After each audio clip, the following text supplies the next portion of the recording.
வணக்கம். ஆகாஷ்வாணி புதுச்சேரி செய்திச் சுருக்கம் வாசிப்பவர் நாராயணசாமி.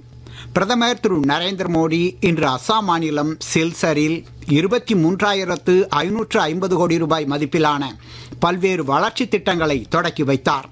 தொடர்ந்து உரையாற்றிய பிரதமர், எழுச்சிமிகு கிராமம் இயக்கத்தின் கீழ் எல்லைப் பகுதிகளில் உள்ள கிராமங்களின் மேம்பாட்டிற்கு மத்திய அரசு கூடுதல் முக்கியத்துவம் அளித்து வருவதாக தெரிவித்தார்.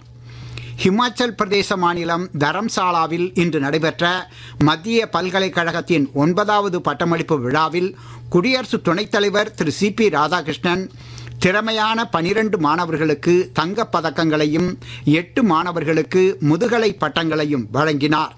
முன்னதாக தரம்சாலாவில் உள்ள போர் நினைவிடத்தில் அவர் மலரஞ்சலி செலுத்தினார்.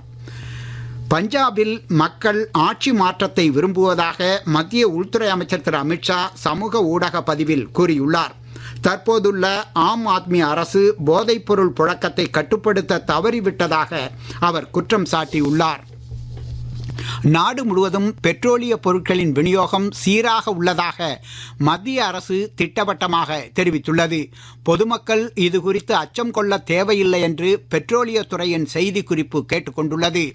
சமையல் எரிவாயு சிலிண்டருக்காக தேவையில்லாமல் முன்பதிவு செய்ய வேண்டாம் என்றும் அதில் வலியுறுத்தப்பட்டுள்ளது.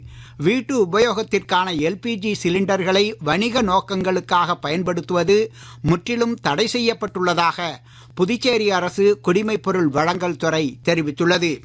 தமிழகம், புதுச்சேரி, காரைக்கால் பகுதிகளில் வறண்ட வானிலையே நிலவும் என்று இந்திய வானிலை ஆய்வுத்துறை தெரிவித்துள்ளது. தமிழகம், புதுச்சேரி, காரைக்கால் பகுதிகளில் ஓரிரு இடங்களில் இயல்பிலிருந்து 2 டிகிரி செல்சியஸ் வரை வெப்பநிலை உயரும் என்றும் தெரிவிக்கப்பட்டுள்ளது.